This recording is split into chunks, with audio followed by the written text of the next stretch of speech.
Why you wouldn't survive. One day in medieval times, imagine waking up one morning and discovering that the world around you has changed completely. There is no electricity, no running water, no refrigerator humming quietly in the corner, no clean supermarket waiting a few streets away, no pharmacy where you can walk in and ask for something to make a headache disappear, no weather app warning you that a storm is approaching, no familiar roads, no modern hospitals, no emergency services, and no comfortable bed waiting for you at the end of a difficult day. Instead, you have somehow found yourself in medieval Europe. The exact place might be different depending on the century and region, because medieval life was never the same everywhere. A wealthy merchant in a growing town lived differently from a peasant on a remote farm. A monk lived differently from a soldier. A noblewoman lived differently from a shepherd. But almost everywhere, life demanded things from the human body that modern people rarely have to think about. You would need to find water. You would need to find food. You would need to understand unfamiliar customs. You would need to know which plants were safe, which animals were dangerous, which roads were reliable, and which people could be trusted. You would need to cope with cold without central heating. You would need to cope with heat without air conditioning. You would need to sleep while surrounded by smells, insects, animals, noise, smoke, and other people. And perhaps most importantly, you would need to understand that ordinary discomfort could become a serious problem. A small wound could become infected. A bad tooth could become unbearable. A winter illness could become dangerous. A failed harvest could threaten an entire community. Even something as simple as getting caught in heavy rain could matter more when you owned very few dry clothes and had no heated room waiting for you.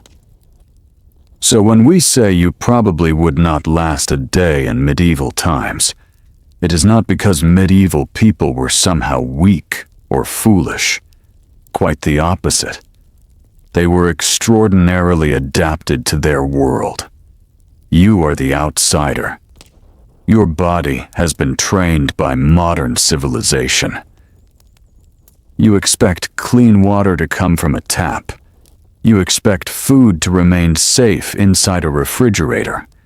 You expect darkness to disappear when you turn on a light. You expect pain to be treatable. You expect buildings to protect you from extreme weather. You expect information to be available instantly. Medieval people expected none of these things, and that difference would become obvious almost immediately. Perhaps your first problem would be water.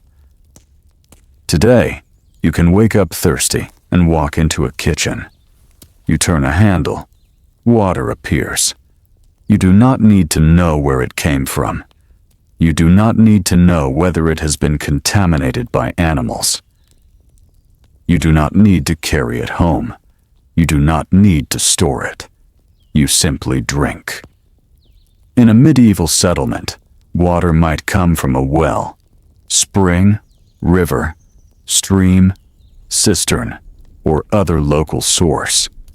Some sources were perfectly usable.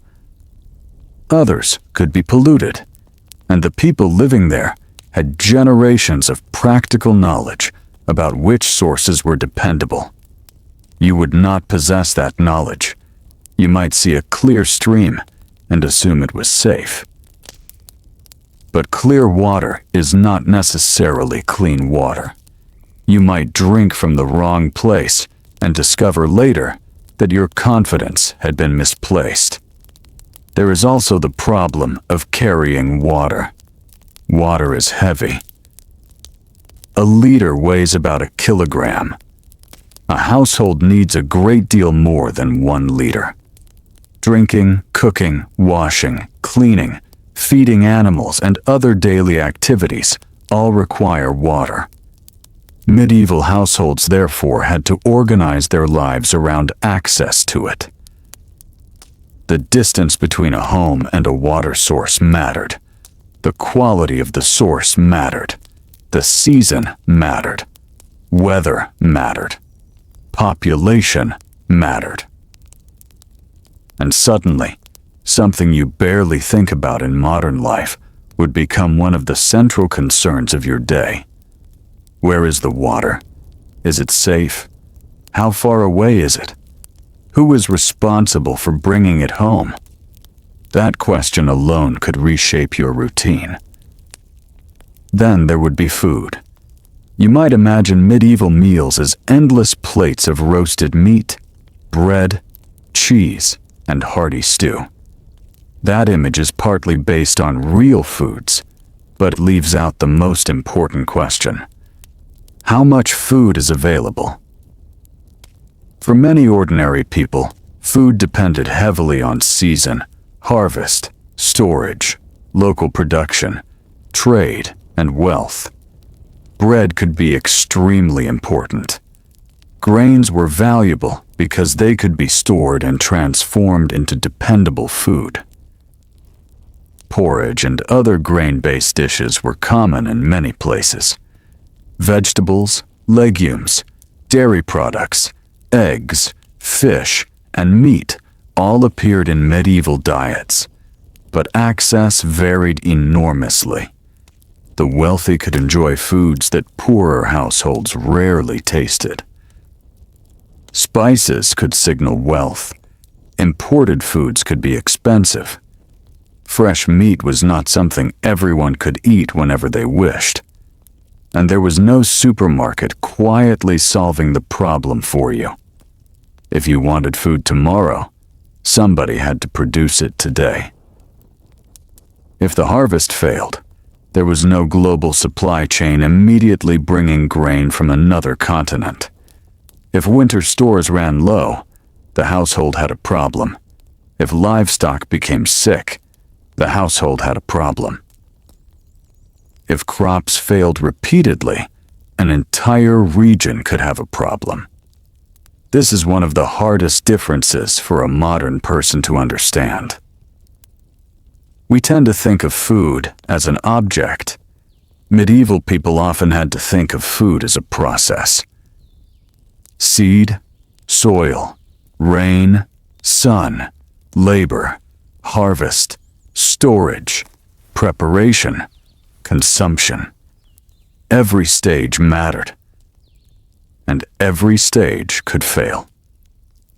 You would also discover that food preparation was work. Today, you might decide that you are hungry and prepare something within minutes. In a medieval household, preparing a meal could involve grinding grain, fetching water, collecting fuel, cleaning ingredients, tending a fire, cooking slowly, and storing leftovers. Even making bread could represent a substantial amount of labor, and the fire itself would become one of your constant concerns. Because without electricity, heat came from physical sources. Wood, peat in some regions, charcoal, other fuels depending on place and period. Someone had to obtain that fuel. Someone had to carry it. Someone had to maintain the fire. Someone had to make sure the household did not run out. You might think that a fireplace solves the problem of cold. It helps. But a medieval building was not automatically warm simply because it contained a fire. Heat does not spread evenly through a large room. Smoke can be a problem. Drafts can be a problem. Stone walls can remain cold. Floors can be cold. Windows can allow wind to enter. And at night, the fire might be reduced or allowed to die down. Imagine lying beneath blankets while the temperature falls. Your nose feels cold. Your hands are cold. The air is still. There is no thermostat. You cannot simply set the temperature to 20 degrees and go back to sleep. Your comfort depends on the building, your clothing, your bedding, the weather, and how much fuel the household can afford to burn.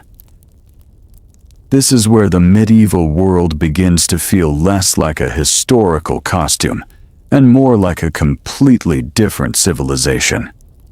Your modern expectations would constantly collide with physical reality. Take clothing. You might imagine that medieval clothing was simply a matter of fashion. It was. But clothing also served practical purposes. It protected the body from cold, wind, sun, and rain. Different materials had different qualities. Wool could provide warmth. Linen could be useful for lighter garments and underclothing. Leather had many practical uses. But clothing had to be produced. Fibers had to be obtained. Spun, woven, cut, sewn, maintained, repaired. A tear was not solved by placing a new order online. You repaired the garment, and clothing could be valuable enough that it was carefully maintained for years. You would quickly learn not to take fabric for granted. The same would be true of shoes. Modern people can walk into a store and choose among dozens of types. Medieval people needed footwear that could survive mud, stone, dirt, rain, and daily labor. When shoes wore out, replacing them could require money, trade, or skilled labor. Walking itself would also be different. We live in a world designed around vehicles. Even when we walk, we usually travel on prepared surfaces. Medieval roads varied enormously. Some were maintained, some were muddy, some were narrow, some were rough. Some became difficult or dangerous during bad weather. A journey that looks short on a modern map could take much longer. And if you were carrying something, everything became harder. You might think you could simply walk into the nearest town. But where is the road? Which direction? How do you know the route? Where can you stop? Who controls the land? Are there bridges? Are the bridges usable? Is the river passable?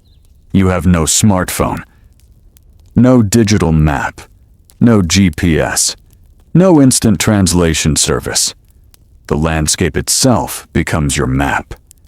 Churches, towers, hills, rivers, crossroads, villages, and familiar landmarks help people navigate. Local knowledge becomes incredibly valuable. A stranger without that knowledge is vulnerable. And that brings us to another major problem. Language. Medieval Europe was linguistically diverse. Even within what we casually call a single country today, speech could vary from one region to another. There were local dialects and distinct languages.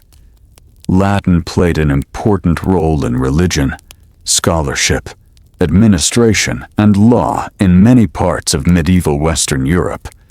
But ordinary people did not simply walk around speaking polished Latin to one another.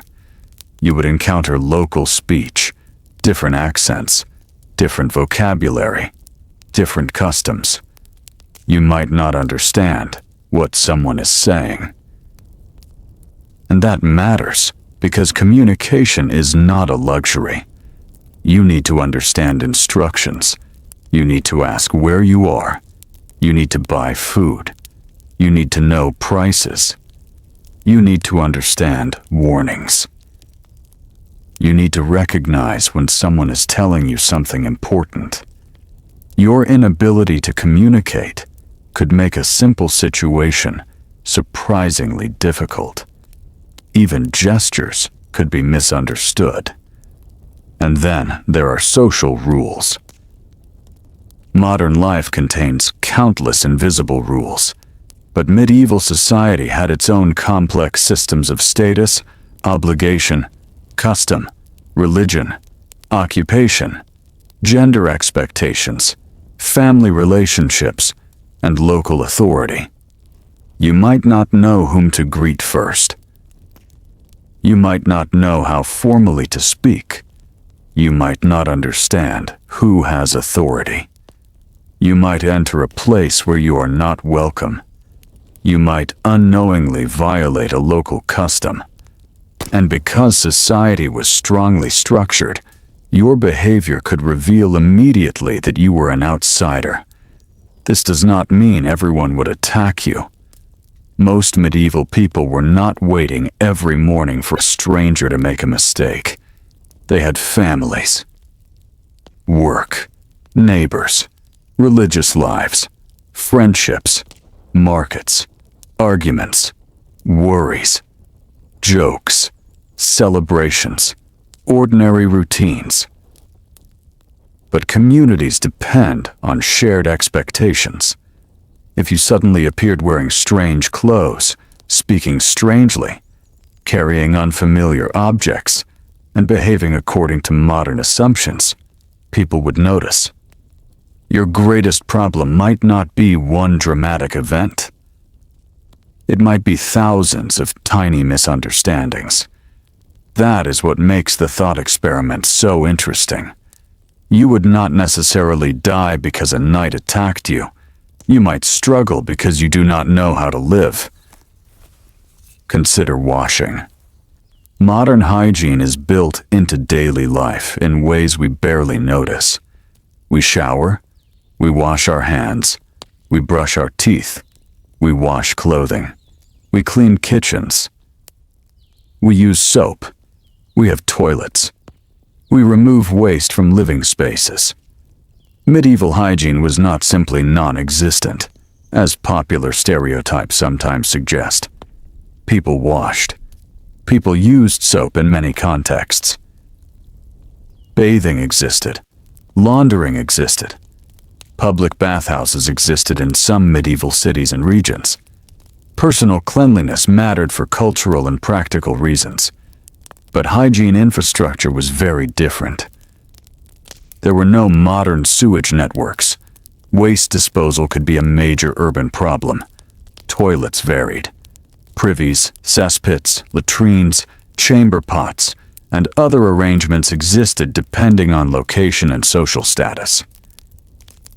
The smell of a medieval town could be difficult for a modern person to tolerate. Animals lived close to people. Horses, pigs, chickens, cattle, dogs, and other animals were part of daily life.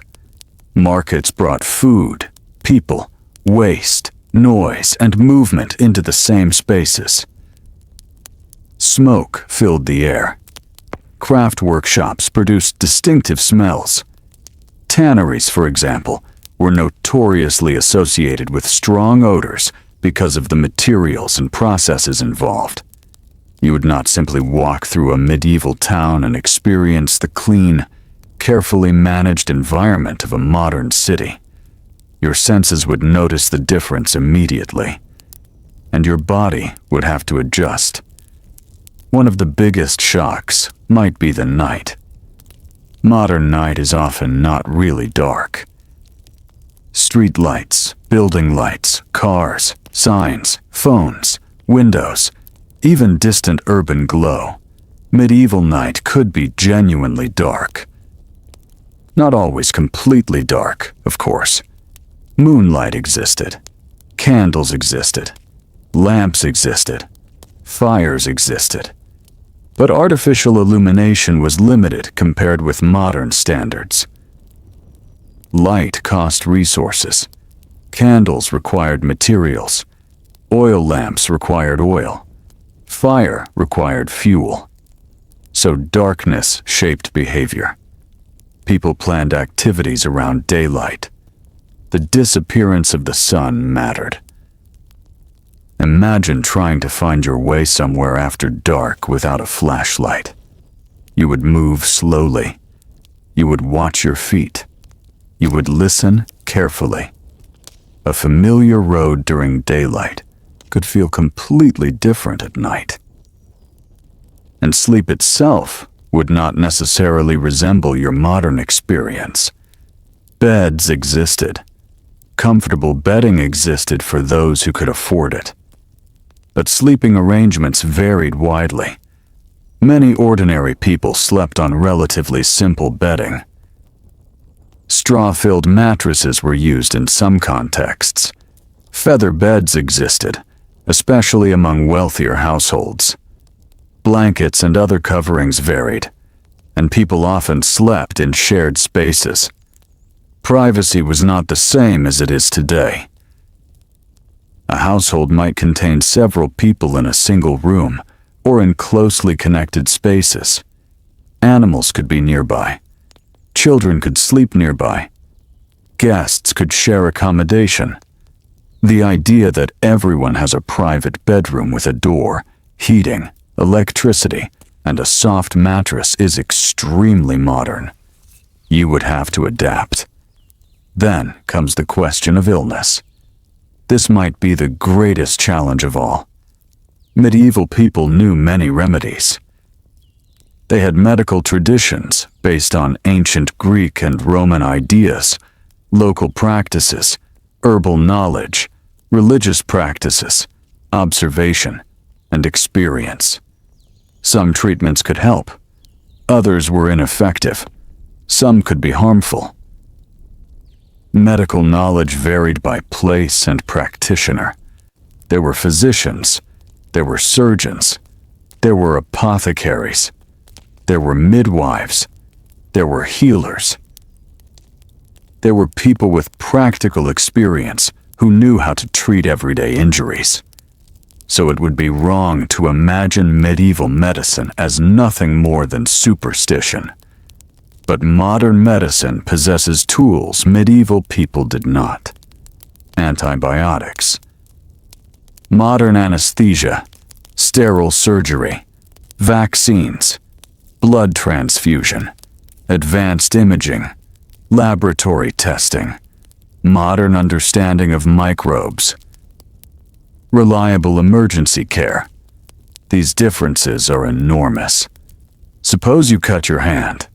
Today you might rinse it, clean it, apply antiseptic, bandage it, watch for infection. If necessary, seek medical care.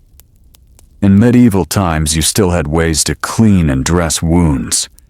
People understood that cleanliness mattered, but the options for treating serious infection were extremely limited. And the consequences could be severe. A small injury could become a much larger problem. This is one reason historical life expectancy statistics can be misleading. People did not simply live to a certain age and suddenly die. Many people survived childhood and lived into older adulthood, but mortality risks were higher at many stages of life. Childbirth could be dangerous. Infections could be dangerous. Epidemics could be devastating. Trauma could be serious. Food shortages could weaken people, and there was little room for medical error. Your modern body is not necessarily stronger than a medieval person's body. Your environment is simply much more forgiving. That distinction is important. Imagine waking up with a toothache. You might initially ignore it. Then the pain becomes stronger. You look for a dentist. There is no modern dental clinic.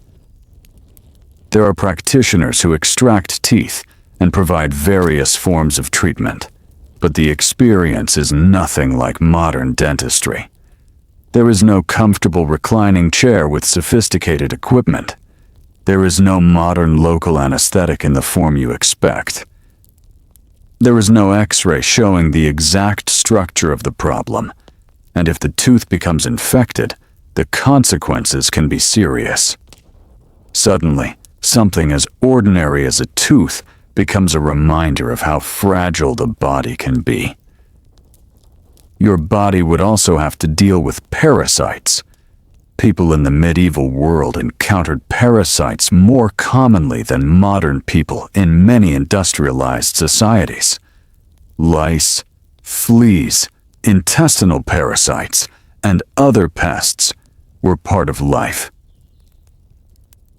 This did not mean everyone was constantly covered in insects. People washed, they combed hair, they changed and cleaned clothing when possible. They used various methods to deal with pests. But without modern pest control, sanitation systems, and pharmaceuticals, parasites were difficult to eliminate completely. You might spend a great deal of time scratching. And then there is the weather. Modern buildings separate us from the environment. We can heat rooms, cool rooms, close windows, run fans, use insulation, change clothing quickly, travel inside heated vehicles. Medieval people had some impressive architectural solutions, but they could not escape weather in the way modern people can. A cold winter day meant cold. A hot summer meant heat.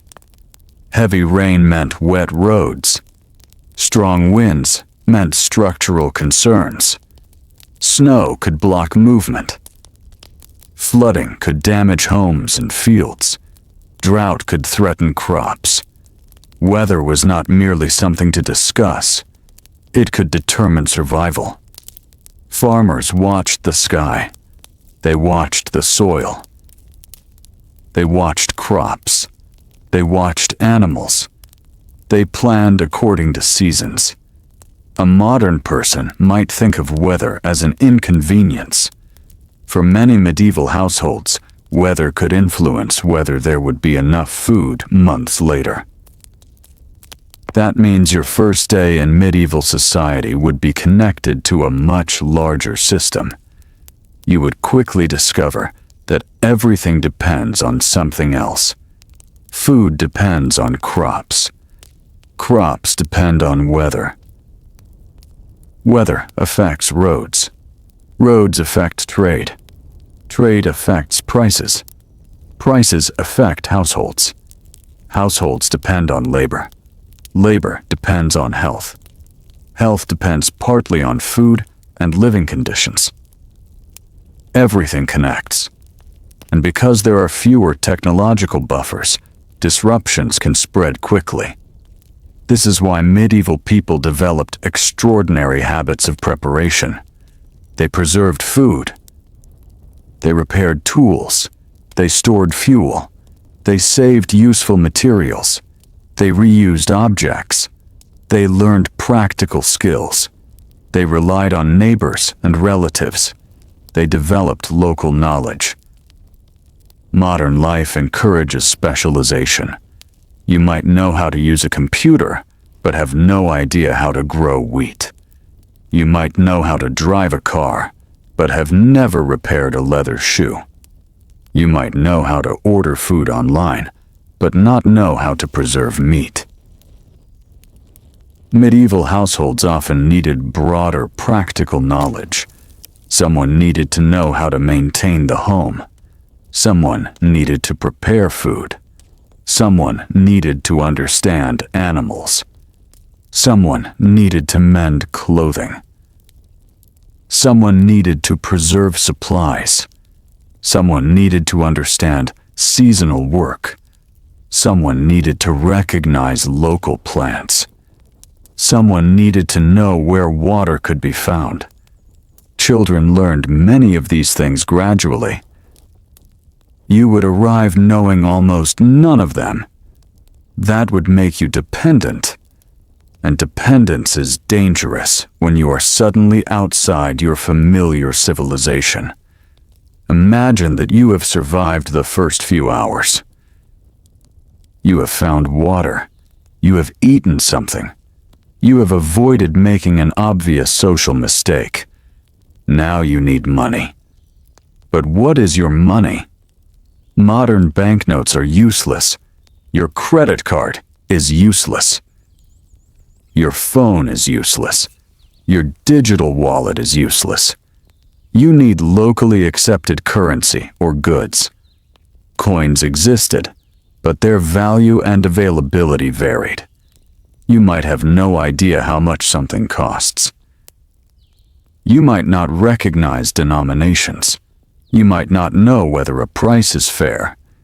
You could be easily exploited. Trade requires trust and knowledge. Markets are not just places where objects change hands. They are systems built on shared expectations. And again, you are an outsider. You would also need shelter. You cannot simply book a hotel. Inns existed. Travelers could stay in various forms of lodging. Religious houses sometimes provided hospitality. Friends, relatives, merchants, and other networks could provide accommodation. But you cannot assume that every settlement has a comfortable room waiting for you. And the quality of accommodation varies. A wealthy traveler could enjoy far better conditions than a poor traveler. You might sleep in a crowded space. You might have little privacy. You might have basic bedding. You might hear people talking late into the night. You might smell animals nearby. You might wake because someone else is moving. This would not necessarily be miserable to medieval people. It would simply be normal. The important point is that your expectations would be different. Modern comfort is not just about luxury. It is about infrastructure. Infrastructure is almost invisible when it works. You turn on a light. The power grid responds. You turn a tap. The water system responds. You flush a toilet. The sewage system responds. You throw away rubbish. A collection system responds. You become sick. A medical system responds. You travel. A transportation system responds. You communicate. A telecommunications system responds. You wake up hungry. A food distribution system responds. Remove those systems, and ordinary life becomes labor-intensive. Suddenly, the question is not simply whether you are hungry. The question becomes how you will obtain food, not simply whether you are cold. The question becomes how you will obtain fuel and maintain warmth, not simply whether you are thirsty. The question becomes where you will obtain safe water. This is why the medieval world could feel exhausting even without a single dramatic disaster. Everyday life required constant participation, and physical labor was everywhere. Walking, carrying, grinding, cutting, digging, sweeping, washing, cooking, spinning, weaving, repairing, fetching, lifting, tending animals, working fields, maintaining buildings. The human body was part of the infrastructure. Modern machines have replaced much of that labor. A washing machine replaces hours of hand washing. A refrigerator reduces food preservation demands. A vehicle replaces long-distance walking. A power drill replaces some manual construction. A stove controls heat more efficiently. An elevator removes enormous amounts of climbing. Electric lighting extends productive hours. Modern people are not necessarily less capable. We simply outsource an enormous amount of physical effort to machines and systems. Take laundry. Today you place clothes in a machine. You add detergent. You press a button, then you wait.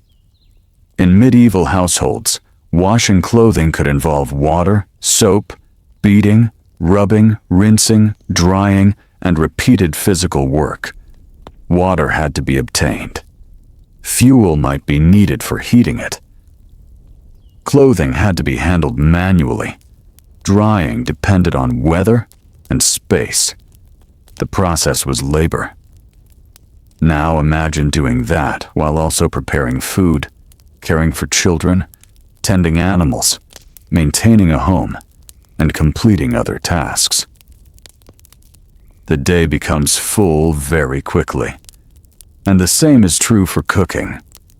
Modern kitchens are extraordinary machines disguised as ordinary rooms.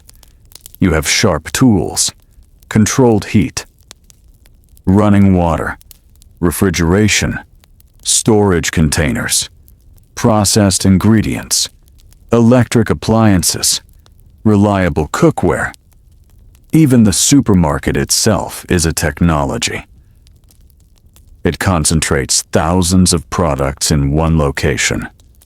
Remove it, and food becomes a continuous project. You would have to understand what grows locally, what is available seasonally, what can be stored, what must be eaten quickly, what can be preserved, what should be dried, what should be salted, what should be fermented, what should be smoked. Medieval food preservation was often highly sophisticated because it had to be. People developed practical methods to extend the life of food. Salt mattered, drying mattered, smoking mattered, fermentation mattered, cool storage mattered, containers mattered, knowledge mattered. The result was not a world without technology. It was a world where technology was often simpler, more physical, and more dependent on human labor. And that distinction is important. The medieval world was not primitive in the simplistic sense. It was technologically capable in different ways. Watermills and windmills could perform enormous amounts of work. Mechanical clocks eventually became sophisticated. Ships could travel long distances. Builders created impressive cathedrals. Blacksmiths produced complex metalwork. Agricultural tools improved over time. Engineers designed bridges, fortifications, machines, and water systems. People solved difficult problems. But the average person had far fewer energy resources available than a modern person. That means you could not simply assume that a machine would solve a problem. Often, you were the machine. And that would be tiring. Very tiring. Your modern muscles might not be prepared for it. You could spend the first day carrying something that a medieval laborer would consider ordinary. Your shoulders would ache. Your hands might blister. Your feet might hurt. You might discover muscles you rarely use. But even physical strength would not be enough. Skill matters. A person who has grown up doing agricultural work moves differently from someone who has spent years sitting at a desk. A medieval carpenter understands wood grain. A blacksmith understands heat. A farmer understands soil and weather.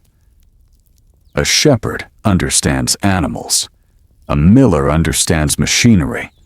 A mason understands stone. A modern person might possess more theoretical knowledge, but still be helpless when faced with practical tasks they have never learned. This is one of the great misconceptions about traveling into the past. Knowing that medieval people used wells does not mean you know how to operate one. Knowing that they grew wheat does not mean you know how to grow wheat. Knowing that they made bread does not mean you can produce bread from raw grain. Knowing that they used fireplaces does not mean you know how to maintain one safely.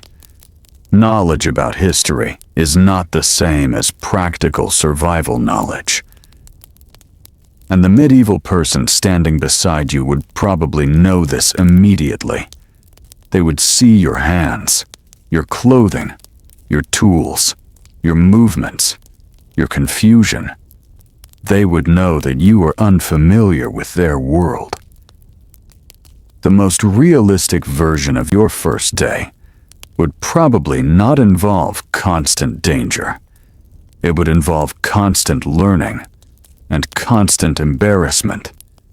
You would ask questions that seem obvious to everyone else. You would hold objects incorrectly. You would misunderstand instructions. You would probably stand in the wrong place. You might not know what something is for. You might be amazed by something that seems completely ordinary to everyone around you. A medieval person might be equally fascinated by you. Perhaps you have a strange plastic object, a metal key, a modern coin, a smartphone. To them, these objects would be almost magical in their unfamiliarity.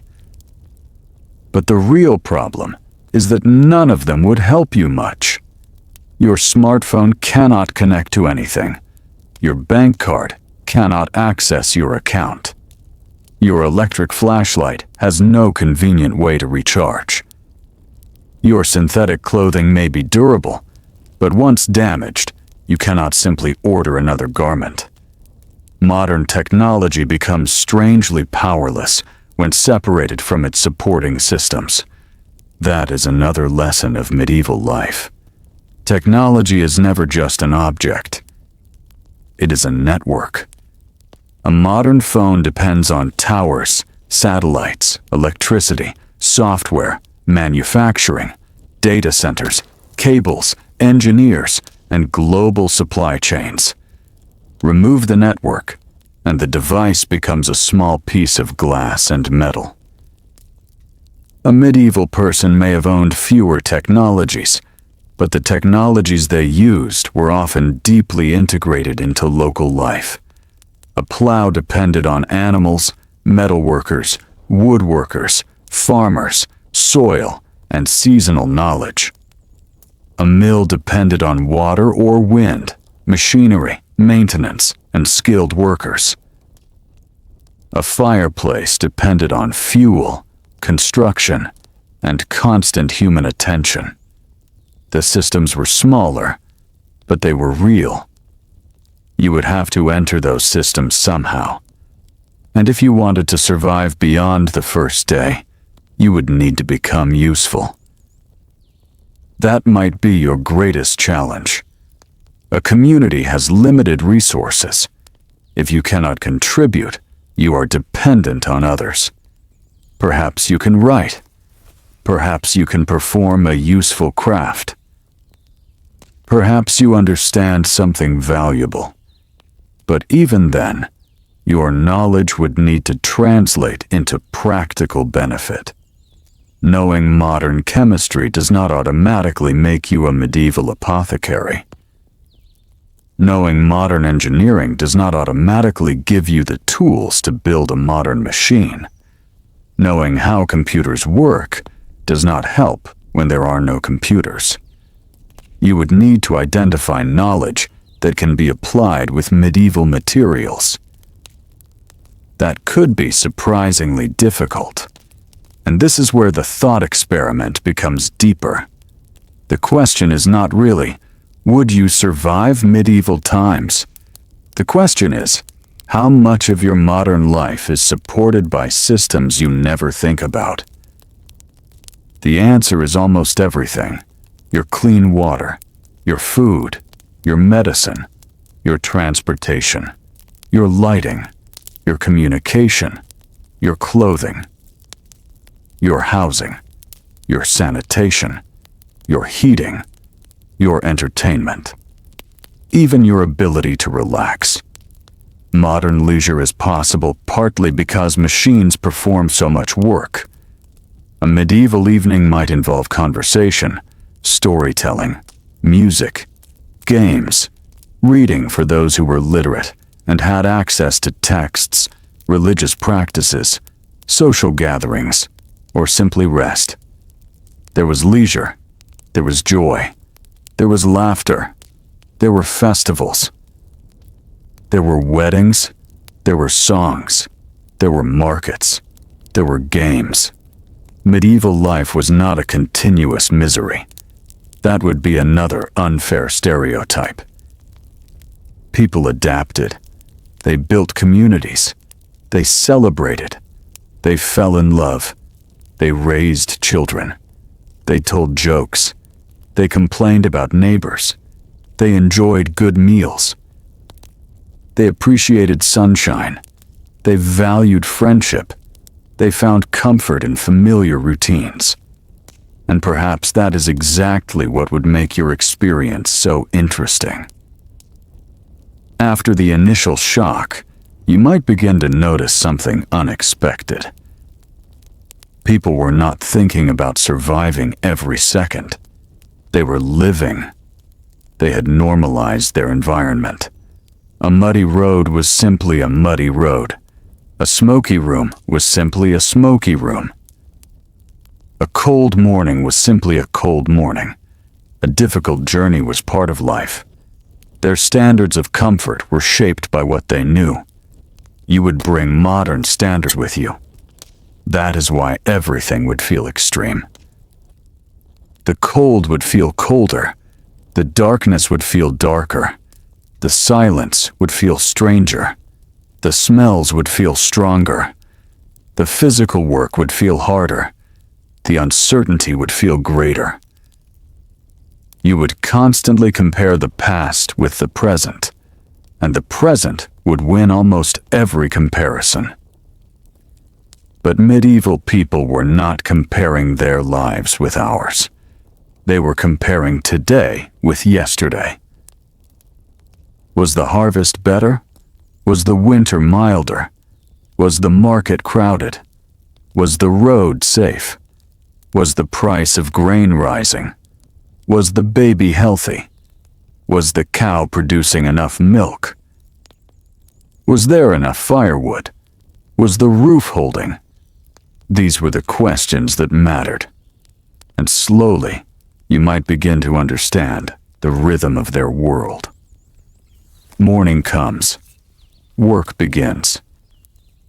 Food is prepared. Animals are tended. Tasks continue. The daylight changes. People return home. Meals are shared. Tools are repaired.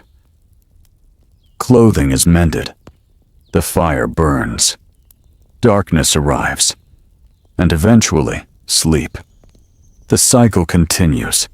It is simple in some ways, but it demands constant attention. You cannot postpone everything. If the roof leaks, you cannot wait months for a contractor. If the firewood is running low, you cannot order a delivery. If your shoes are damaged, you cannot replace them instantly. If your food stores are poorly prepared, winter will not care. Medieval life teaches the importance of maintenance. Modern civilization often allows us to ignore maintenance because specialized systems handle it. Medieval households had to maintain almost everything personally. Tools, clothing, buildings, animals, food stores, fires, water containers, furniture, fences, roofs. And maintenance itself becomes a survival skill. A neglected object becomes a broken object. A broken object becomes a missing resource. A missing resource becomes a problem. This chain could happen quickly. Suppose your shoes develop a small tear. You ignore it. Rain enters. Your feet become wet. You continue walking. The shoe becomes worse. Now you have uncomfortable feet. You walk differently. Your pace slows. The journey takes longer. You become tired. You arrive later. You have less time for other tasks. A tiny maintenance failure has affected your entire day. Modern manufacturing interrupts that chain by making replacement easy. Medieval life often required repair. and repair requires skill. You would need to learn. The same applies to food. A small storage problem can become a large one. Moisture can damage grain. Pests can consume supplies. Poor preservation can ruin food. A household that carefully stores supplies is protecting its future self. This long-term thinking was essential. You would not simply ask, "What do I need today?" You would ask, "What will I need in 3 months?" That question becomes especially important before winter. Winter is not just cold. Winter is a test of preparation. Do you have enough fuel? Enough preserved food? Enough warm clothing? Enough functioning tools? Enough healthy animals? Enough shelter? Enough stored grain? Enough support from neighbors? If the answer is no, winter becomes dangerous. Modern people often experience winter as a change in temperature. Medieval people could experience winter as a logistical challenge. And yet, they survived winter after winter. They knew how to prepare. They knew which food stored well. They knew how to protect buildings. They knew how to layer clothing. They knew how to use bedding. They knew when to conserve fuel. They had learned from previous generations. You would arrive without that inherited knowledge. You would have to learn quickly, and learning itself takes time.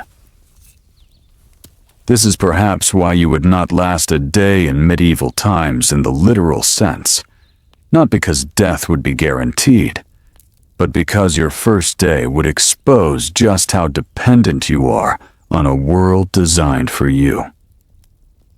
You would discover that survival is not one skill. It is thousands of small skills working together.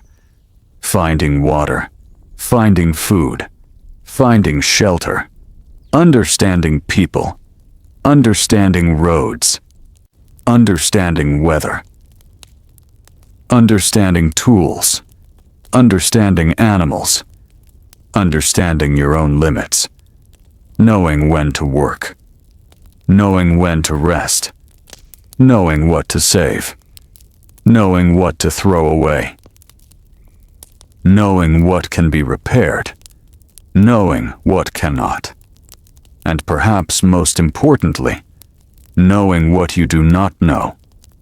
A medieval person could survive because they understood their environment. You would survive only if someone taught you. So imagine that first evening. You have made it through the day. You are exhausted. Your feet hurt. Your stomach feels different because the food is unfamiliar. Your ears are tired from hearing strange voices. Your eyes are tired from darkness.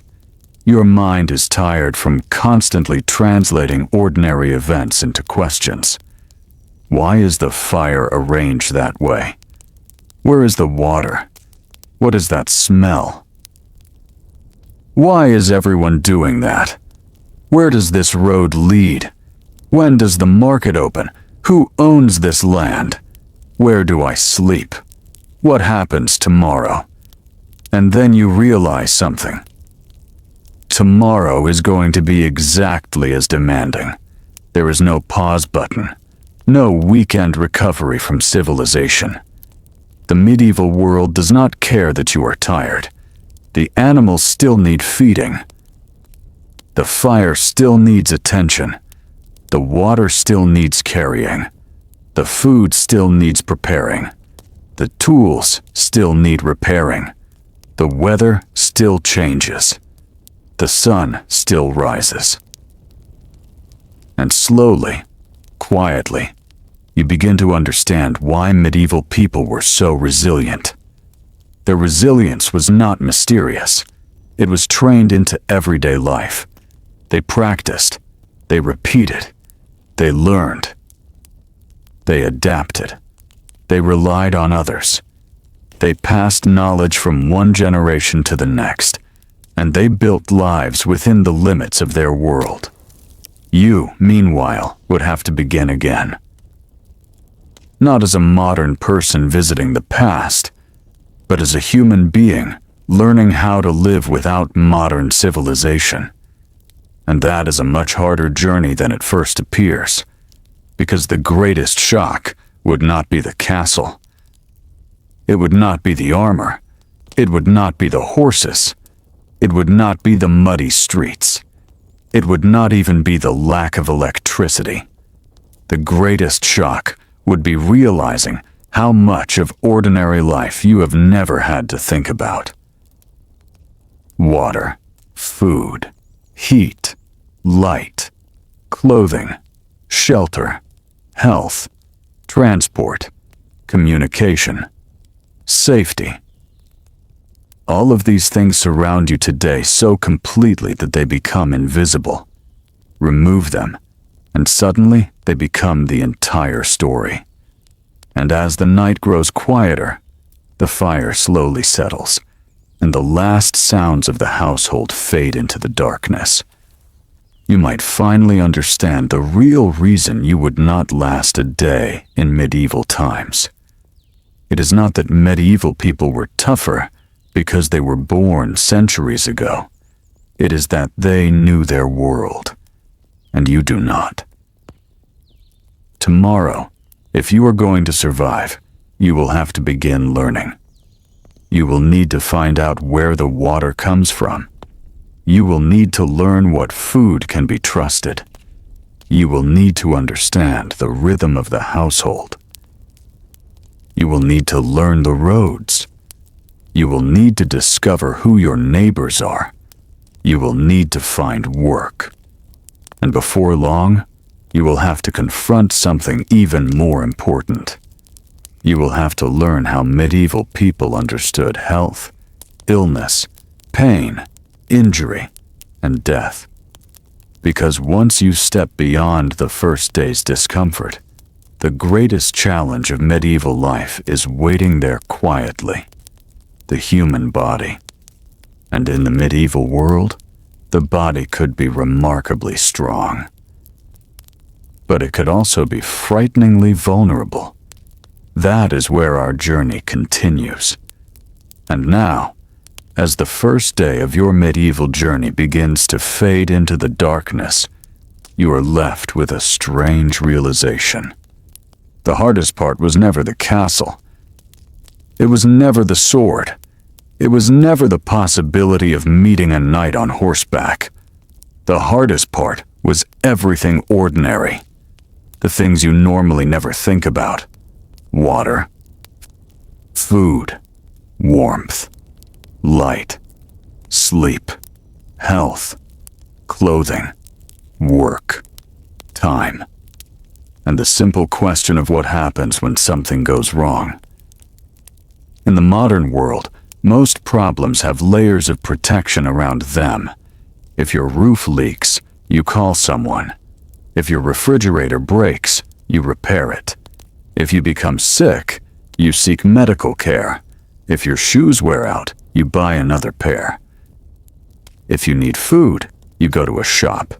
If you need directions, you look at a map. If you need to communicate, you use a phone. If darkness comes, you switch on a light.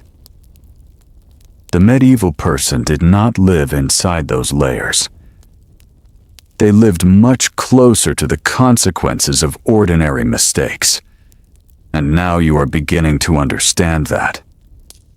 Perhaps the first thing you would learn is humility. You might arrive believing that modern knowledge makes you superior. You know about electricity. You know about airplanes. You know about computers. You know about antibiotics. You know about satellites. You know about engines. You know about modern medicine. You know things a medieval person could never have imagined. But knowledge is only useful when you can apply it. And the medieval world would force you to separate theoretical knowledge from practical ability. You may know that germs cause disease, but knowing that does not give you sterile surgical equipment. You may know that crops require nutrients, but knowing that does not instantly produce fertilizer. You may know that when clean water reduces disease, but knowing that does not tell you where the safest local spring is. You may know how an electric motor works, but there is no electrical grid. You may know that a refrigerator keeps food cold, but there is no refrigerator. You may understand modern agriculture, but you still need soil, seeds, tools, animals, labor, and weather. The medieval world would quietly remove the conveniences surrounding your knowledge and ask a much simpler question. What can you actually do? That question might be uncomfortable, but it would also be strangely liberating. Because once you stopped expecting the world to behave like the modern world, you could begin learning. You would start watching. You would observe how people carry water, how they store food, how they light fires, how they repair clothing, how they prepare meals, how they treat animals, how they organize work, how they respond to rain, how they prepare for winter. And slowly, you would begin to understand something about medieval intelligence. People living in the Middle Ages were not constantly struggling because they lacked intelligence. They were solving different problems. They needed to know things that modern people can afford to forget. A farmer needed to understand the land. A craftsperson needed to understand materials. A sailor needed to understand wind and water. A shepherd needed to understand animals. A householder needed to understand food storage. A traveler needed to understand roads and weather. A builder needed to understand stone, wood, weight, and structure. Their knowledge was often practical, because practical knowledge was necessary. And this brings you to another important difference: time. Modern life often feels busy. We hurry, we rush. We complain that we do not have enough time. But medieval time moved differently. The sun mattered. The seasons mattered. Agricultural cycles mattered. Religious calendars mattered. Market days mattered. Natural light mattered. The mechanical measurement of time gradually became more sophisticated during the medieval period, but ordinary life remained deeply connected to natural rhythms. You could not simply decide that midnight was a convenient time to begin harvesting a field. You could not illuminate an entire town with electric lights. You could not make winter become summer. The natural world placed boundaries around human activity, and perhaps, after your first exhausting day, you would begin to appreciate those boundaries. When darkness comes, work slows. When the body becomes tired, you rest. When winter arrives, certain tasks become impossible. When summer arrives, other tasks become urgent. Life follows cycles. Modern civilization has stretched those cycles. We can work at night, travel at night, shop at night, communicate across continents at night, produce food in climates where it would never naturally grow, heat buildings in winter, cool buildings in summer. We have pushed back many natural limits. That is one of humanity's greatest achievements. But it also means we have become less accustomed to those limits. A medieval person could not simply ignore the season. You would have to. And the same would be true of sleep. After a long day of unfamiliar labor, You would want your modern bed. You would want silence. You would want privacy. You would want clean sheets. You would want controlled temperature. You would want perhaps a soft pillow. Instead, your sleeping arrangement might be far more basic. But remember something important. The medieval person sleeping beside you would not necessarily feel deprived. Comfort is partly relative.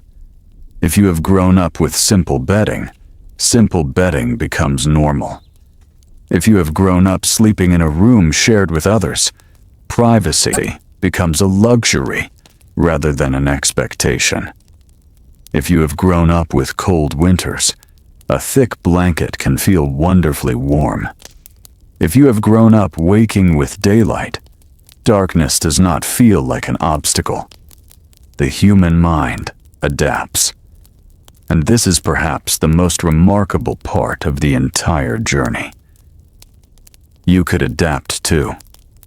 Not immediately, not easily, but gradually.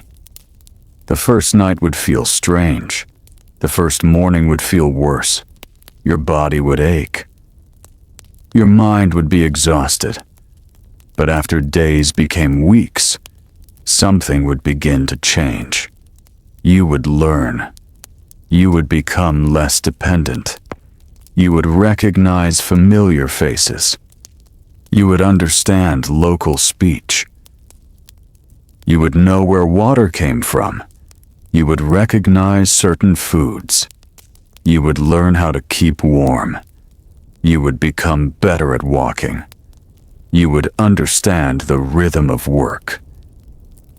You would begin to know which sounds mattered. You would recognize the difference between an ordinary noise and a warning. You would begin to belong. And that is the great secret of human survival. Humans do not survive because every individual is naturally prepared for every environment. Humans survive because we learn. We imitate. We cooperate. We remember. We teach. We adapt. A medieval child could be born into a world that would overwhelm you, but that child would grow into it. A farmer's child would gradually learn farming. A craftsperson's child might learn the craft. A merchant's child might learn trade. A sailor's child might learn the sea. A noble child would learn the customs of elite society. A monk would learn the routines of religious life. The skills were transmitted, generation after generation. That is why the medieval world worked. Not because it was easy, but because people knew how to operate inside it. You would not. At least, not at first. And perhaps the most humbling part would be discovering how much medieval people could accomplish with relatively simple tools. Consider construction. The great cathedrals of medieval Europe did not appear because people were primitive. They required mathematics, planning, organization, skilled labor, transportation, quarrying, woodworking, stone carving, metalworking, and enormous amounts of time. Builders understood forces even without modern engineering software. They learned from experience. They developed techniques. They corrected mistakes. They passed knowledge onward.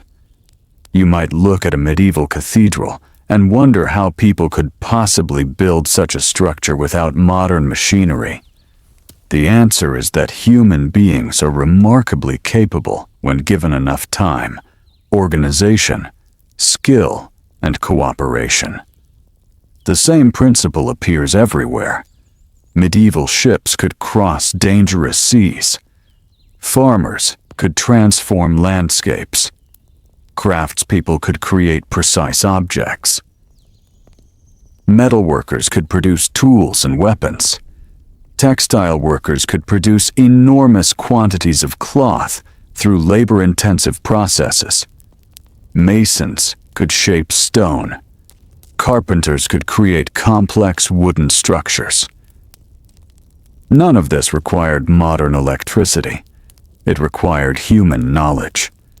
And this is why your first day would be so exhausting. You would have to become a beginner again. Modern society has allowed you to become an expert in certain things, while depending on thousands of other experts for everything else.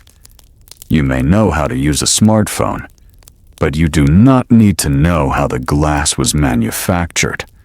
You do not need to mine the metals. You do not need to write the operating system. You do not need to build the communication network. You simply use the finished system. That is efficient. It is also fragile if the system disappears. Medieval society was more localized. A village might depend on a mill. A mill might depend on a river. A town might depend on surrounding farms. A craft workshop might depend on local materials. The relationships were visible. You could often see the systems supporting your life.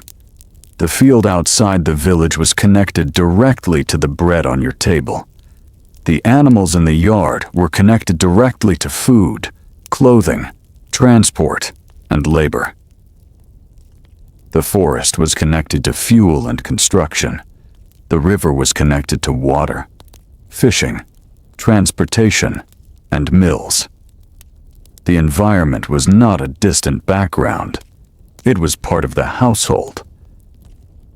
And that might be one of the most profound lessons you would take from the medieval world. Modern people often experience nature as scenery. Medieval people often experienced nature as infrastructure. The forest was fuel. The river was power.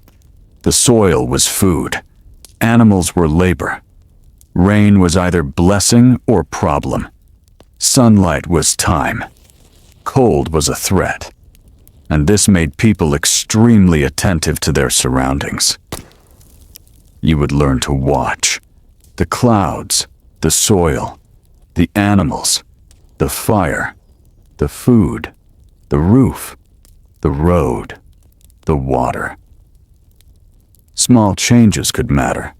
A modern person might ignore a darkening sky. A farmer might notice it immediately. A modern person might hear a horse making a strange sound and think nothing of it. Someone responsible for horses might recognize illness. A modern person might see grain and simply see grain. A medieval farmer might notice moisture, pests, quality, and storage problems.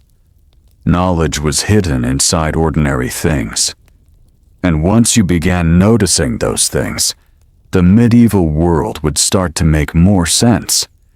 The smells would become familiar. The sounds would become familiar.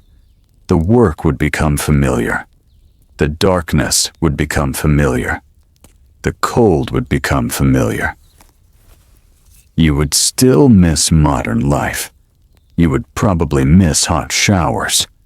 You would miss electric lights. You would miss modern toilets. You would miss refrigeration. You would miss modern medicine. You would miss the convenience of transportation. You would miss the ability to contact someone instantly. But perhaps you would also discover things modern life has made less common. The value of repair. The value of patience.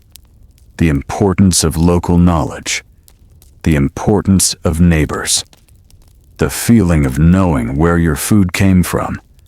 The satisfaction of making something yourself. The rhythm of seasonal life. The awareness of weather. The importance of preparation. None of this means medieval life was better. It simply means it was different. And it is important not to romanticize it. Because once you become comfortable enough to appreciate the simplicity, the darker realities remain. Disease still existed. Poverty still existed. Violence existed. Social inequality was real. Wars could destroy communities. Famine could devastate populations. Child mortality was high. Childbirth could be dangerous. Workers could face exhausting labor. People could be legally or socially trapped by systems of status and obligation. Justice could be harsh. Prisons were different. Punishments could be severe. Religious beliefs shaped life deeply. Fear of supernatural forces was real for many people. And the absence of modern medicine remained one of the greatest vulnerabilities. So the medieval world was neither a paradise nor a constant nightmare. It was a human world, full of ordinary people trying to make ordinary lives under extraordinary limitations. And that is why the phrase, "you wouldn't last a day," should not be taken literally as a guarantee that you would die. You might survive. Humans are adaptable. You might even become surprisingly good at medieval life. But you would struggle. You would make mistakes. You would be exhausted. You would misunderstand things. And you would probably gain a completely different respect for the people who lived there. Imagine watching a medieval farmer begin the day before sunrise. There is no alarm clock. There is no notification. There is simply the rhythm of the household. Animals need attention. Work needs to begin. The weather needs to be considered. The day is waiting. The farmer does not necessarily think, "I am living in a difficult historical period." That is simply life. And that is one of the most important things to remember when studying history. People rarely experience their own era as history. They experience it as today.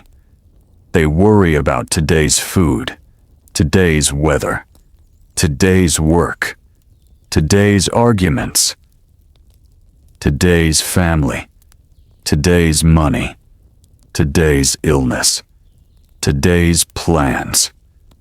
The medieval person was not walking around thinking about how medieval they looked. They were simply living. That realization can make the past feel strangely close. 1,000 years separate you from many medieval people, but the basic human experience remains familiar. Hunger, tiredness, cold, warmth, fear, hope, love, friendship, loneliness, curiosity, boredom, laughter, grief, ambition. The human body has changed very little. What changed was the world around it, and that world determined what the body had to endure. This is why the medieval period is so fascinating. It shows us how flexible human life can be. People can live without electricity, without cars, without supermarkets, without antibiotics, without smartphones, without modern plumbing, without central heating. And they can still build families, create art, write books, build cities, trade across continents, explore oceans, develop technologies, create institutions, celebrate festivals, tell stories, and dream about the future. Human beings do not require modern civilization to be human, but modern civilization makes certain parts of being human dramatically easier. That is what you would discover on your first day. You would discover that comfort is not a small thing. Convenience is not a small thing. Clean water is not a small thing. Reliable food is not a small thing. Medicine is not a small thing. Electricity is not a small thing. Sanitation is not a small thing. They are the invisible foundations of modern life, and once you lose them, you notice them everywhere. Perhaps you would wake during your first medieval night. The room is dark. The fire has become quiet. The air is colder than you expected. You pull the blanket closer. For a moment, you think about home. A modern room, a familiar bed, a light switch, a glass of clean water, a bathroom nearby, a phone charging beside the bed. You realize that you have never before thought of these things as extraordinary. Now they seem almost magical. And perhaps that is the greatest gift of this imaginary journey. It changes your perspective. When you return to the modern world, you might turn on a light and pause. You might hear water flowing from a tap and appreciate it. You might step into a warm shower and realize how extraordinary it is. You might open a refrigerator and see shelves filled with food. You might walk into a pharmacy. You might look at your shoes. You might sleep beneath clean blankets. And suddenly, ordinary modern life feels remarkable, because you know what it means to live without it. You understand the enormous network of people and systems working quietly behind your comfort.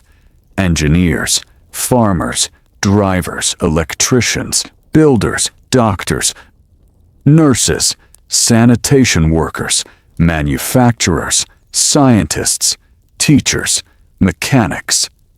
Millions of people whose work makes modern life possible. The medieval world also depended on millions of people. The difference is that their systems were often smaller and more visible. A village could see its miller. A household knew its blacksmith. A farmer knew the land. A community knew its water source. Modern civilization has expanded those relationships across continents. You may never meet the person who grew your food. You may never meet the person who assembled your phone. You may never meet the person who maintains the systems delivering electricity to your home. Yet their work touches your life. The medieval world reminds us that civilization is cooperation, always has been. The tools change. The roads change. The buildings change. The languages change. But humans survive together. And perhaps this is why you would not actually be doomed in medieval times. If someone taught you, if someone fed you, if someone gave you shelter, if someone showed you the local customs, if you were willing to learn, you might adapt. The first day would be terrible. The second day would be slightly less terrible. The first week would be exhausting. The first month would be transformative. And after a year, you might no longer recognize yourself. You might know how to light a fire. You might know how to carry water without spilling it. You might know which foods are available. You might know how to mend clothing. You might understand the seasons. You might know the people around you. You might even complain about the weather in exactly the same way everyone else does. And then you would realize something almost amusing. You have become medieval. Not because you changed your century, but because you learned its rules. That is what human beings have always done. We enter worlds we do not understand. Then we learn them. Children do this. Immigrants do this. Travelers do this. Apprentices do this. Every generation does this. The difference is that your imagined journey skips the years of childhood training. You are being dropped into adulthood without preparation. That is why the first day would be so difficult. You are trying to learn in hours what other people learned over decades. And yet, even then, you would have one advantage: curiosity. Curiosity is one of the oldest survival tools humans possess. If you ask, if you watch, if you listen, if you admit that you do not know, you can learn. The dangerous person is not the person who knows nothing. The dangerous person is the person who assumes they already know everything.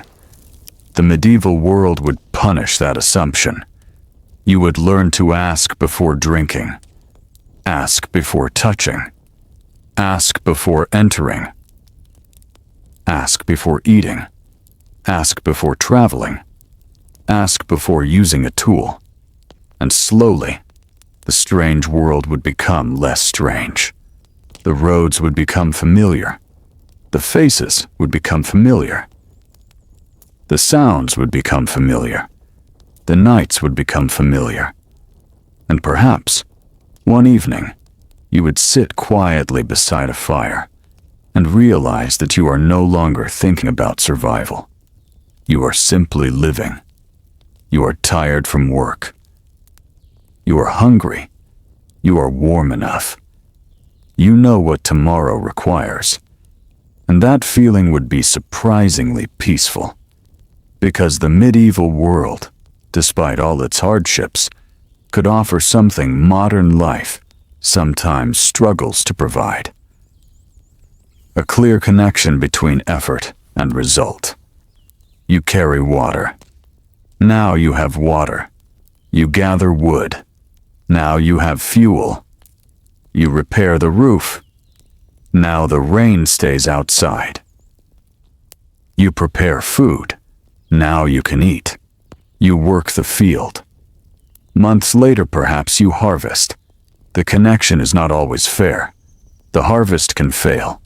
The animal can die. The storm can come. The crop can be damaged. But the relationship between human effort and physical survival remains visible. Modern life often hides that relationship. You work at a desk. Money appears in an account. Food appears in a store. Heat appears from a vent. Water appears from a tap. The connections are real, but distant. Medieval life made them visible. That visibility could be harsh, but it could also be grounding. You would understand exactly what work meant. And perhaps you would understand why medieval communities depended so heavily on cooperation. One person could not do everything. A farmer needed tools. A blacksmith needed food. A miller needed grain. A merchant needed producers. A household needed neighbors. A town needed farmers. A kingdom needed taxes and labor. Even kings depended on systems far beyond their personal control. The medieval world was hierarchical, but it was also interconnected. No one was truly independent. That is another illusion the modern world sometimes creates. You might feel independent because you can live alone in an apartment and order everything you need. But behind that independence is a massive network. The medieval person could see the network more clearly, and if that network broke, everyone noticed. A bridge collapsed, a road flooded, a mill stopped, a harvest failed, a market closed, a war interrupted trade, a disease spread. The effects traveled through society. You would learn that quickly. You would also learn that not every problem can be solved immediately. Modern civilization teaches us to expect solutions. The internet is slow. We complain. A delivery takes 3 days. We complain. A train is delayed. We complain. A repair takes a week. We complain. Medieval life required patience because many processes simply took time. Grain took months to grow. Cloth took time to produce. A building took years. A journey took days or weeks. Messages traveled at the speed of horses and ships. Repairs depended on available materials and skilled people. Waiting was not an exception. Waiting was part of a life. Perhaps that would be one of the hardest psychological adjustments. You could not instantly solve every problem. You would have to live with uncertainty. And humans are surprisingly capable of that when they grow accustomed to it. The medieval person did not expect instant certainty. They watched. They waited. They hoped. They prepared. They accepted that some things were beyond control. Modern technology has given us enormous control over our environment. But medieval life would remind you that control has limits. Rain will fall. Winds will blow. Animals will become sick. People will become ill. Crops will fail. People will die. The challenge is not eliminating uncertainty. The challenge is learning how to live with it. And that brings us back to the question that began our journey. Why wouldn't you last a day in medieval times? The honest answer is that you probably could. You might not thrive. You might not understand much. You might be uncomfortable. You might make embarrassing mistakes. But if you had food, shelter, protection, and someone willing to teach you, there is a good chance you could survive. Humans are remarkably adaptable. The real reason the first day would feel impossible is simpler. You would suddenly notice everything modern civilization normally hides. Every glass of water would become a task. Every meal would become a process. Every warm room would become a resource. Every clean garment would represent labor. Every safe road would represent maintenance. Every medical treatment would represent centuries of accumulated knowledge. Every electric light would represent an enormous technological system. You would realize that modern comfort is not accidental. It is the result of countless generations solving problems. The medieval world was one stage in that long process. People living then were not waiting to become modern. They were solving the problems of their own time. Some solutions were brilliant. Some were limited. Some were harmful. Some were surprisingly sophisticated. And some were simply the best options available with the knowledge and resources they had. That is why the past deserves more than ridicule. It deserves understanding. A medieval person who struggled to keep a family warm during winter was not foolish. The farmer who worried about the harvest was not primitive. The craftsperson who spent days repairing an object was not inefficient. They were living inside a system with different limits. And within those limits, they created lives. They loved. They worked. They rested. They celebrated. They argued. They prayed. They worried. They dreamed. They hoped that tomorrow would be better. In that sense, they were not so different from us. The world around them was different. The tools were different. The dangers were different. The expectations were different. But the human heart was familiar.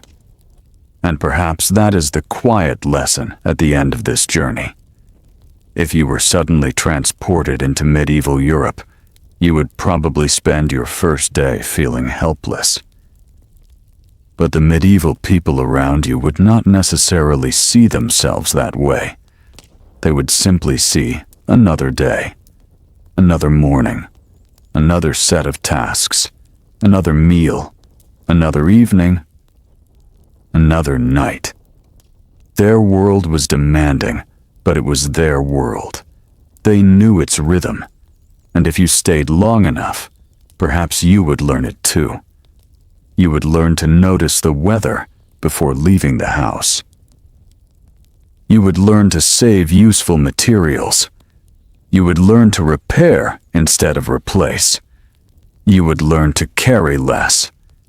You would learn to walk farther.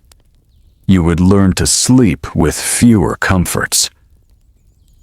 You would learn to work with your hands. You would learn to value clean water. You would learn to value food. You would learn that warmth is precious. You would learn that a good pair of shoes can be worth more than they appear. You would learn that a reliable neighbor is a treasure. You would learn that preparation matters. And perhaps you would become grateful for things that once seemed boring. A light switch, a clean bathroom, a refrigerator, a warm bed, a washing machine, a pharmacy, a hospital, a paved road, a phone, a glass of water. These are ordinary things, but history teaches us that ordinary things can be extraordinary achievements. So, as the medieval night settles around you, let the thought remain quietly in your mind. You do not need to imagine dragons or dramatic battles to understand how difficult medieval life could be. The real challenge was much quieter. It was waking up every morning and doing everything that had to be done.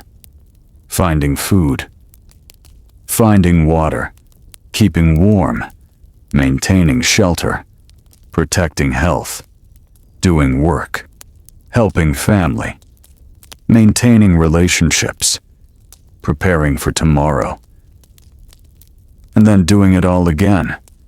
That was survival. Not one dramatic moment, but thousands of ordinary moments connected together. And perhaps that is why the medieval world can feel so distant and so familiar at the same time. The technology has changed, the buildings have changed, the clothes have changed, the roads have changed, the languages have changed. But underneath all of it is the same human rhythm. Wake, work, eat, rest, hope, sleep, and begin again. If you were dropped into that world tomorrow, you might not last a day without help. But the people who lived there did not need to be superheroes. They simply knew how to live in the world they had been given. And perhaps that is the most important thing history can teach us. Every civilization feels normal to the people living inside it. Our world feels normal to us. The medieval world felt normal to them. The future will feel normal to people who have not yet been born. And perhaps, centuries from now, someone will look back at our lives and wonder how we ever managed to live without technologies they consider completely ordinary.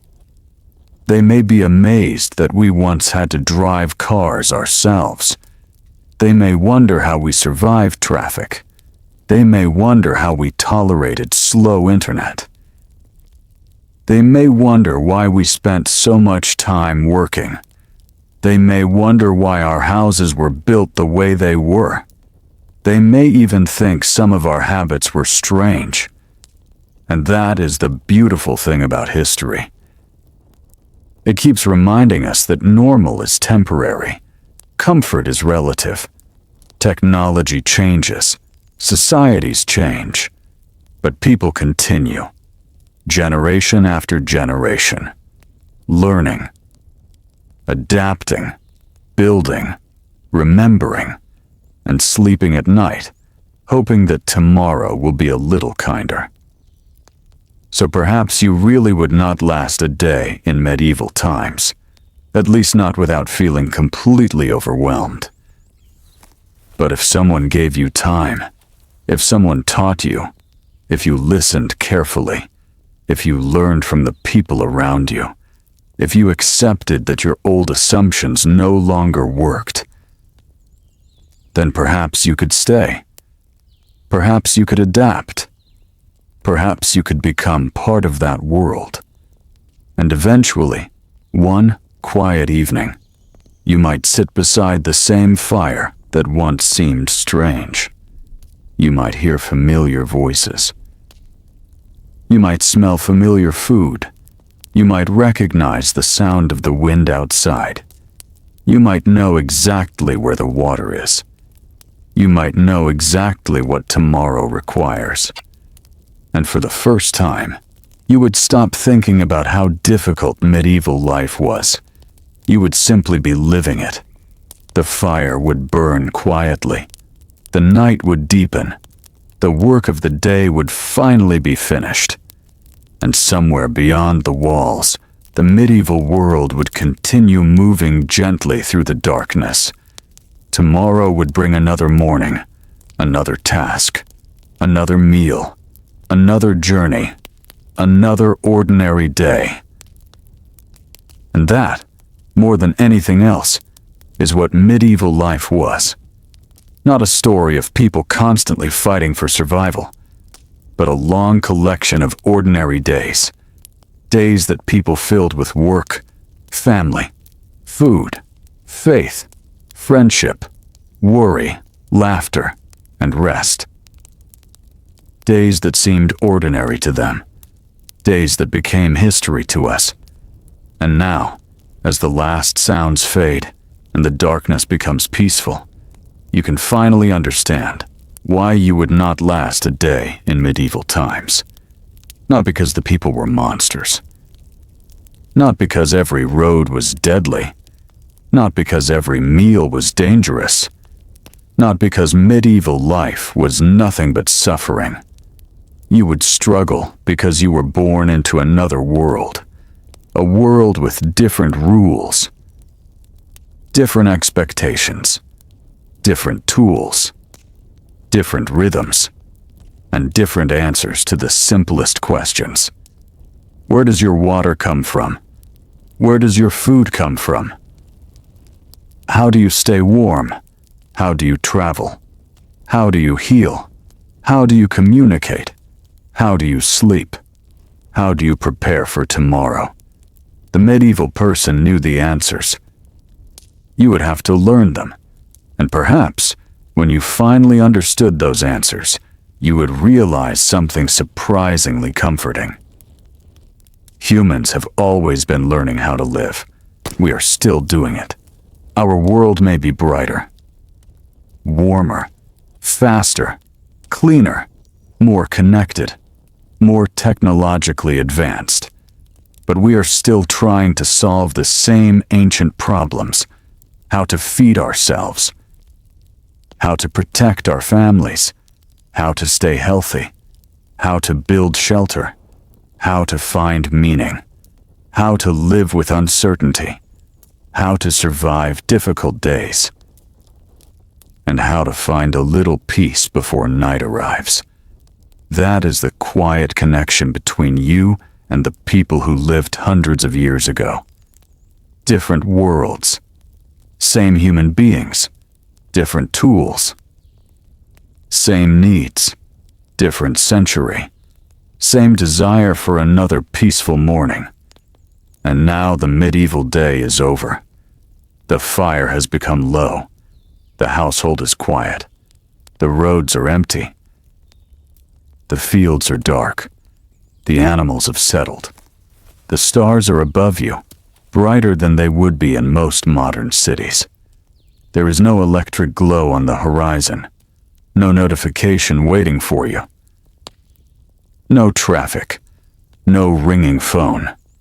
No machine demanding your attention. Only darkness.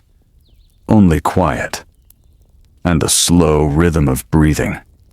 For one moment, you can simply rest. The medieval world has survived another day, and somehow, so have you. Tomorrow, the work will begin again. But for now, there is nothing more to solve, nothing more to carry, nothing more to repair.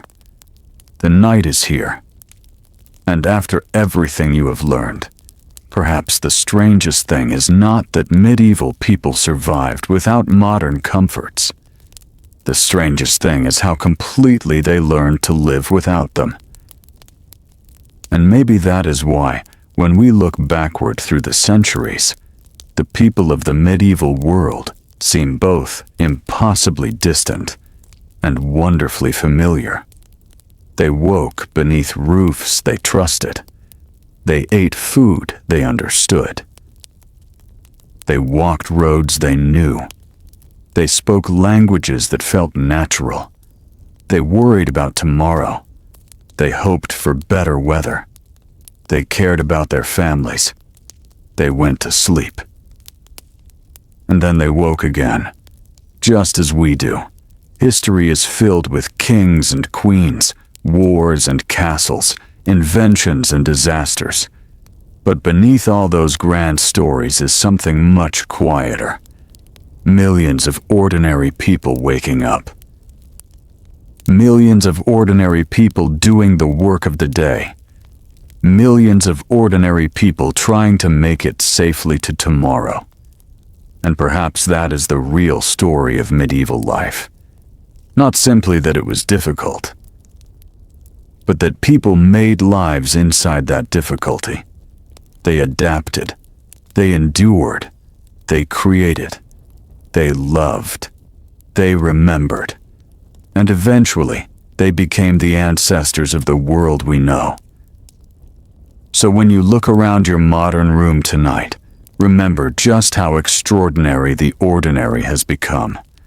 The light above you, the water beside you, the warmth around you, the food waiting for you, the bed beneath you, the quiet systems working somewhere beyond your walls. None of them are guaranteed by nature. They are the result of centuries of human effort. And perhaps after spending a little time imagining the medieval world, you will never look at them quite the same way again. The night grows quieter. Your breathing slows. The medieval road disappears into darkness. The centuries stretch between you and the people who once walked there. But their story remains. And for one peaceful moment, history is no longer a distant collection of dates. It is simply human life. A person waking in the morning, a person carrying water, a person preparing bread, a person repairing a shoe, a person worrying about winter, a person laughing with a friend, a person holding a child, a person looking at the sky, a person closing their eyes at night, and hoping, just as we do, that tomorrow will be kind. Good night. And perhaps, when morning comes, you will be very grateful that you are living in your own century.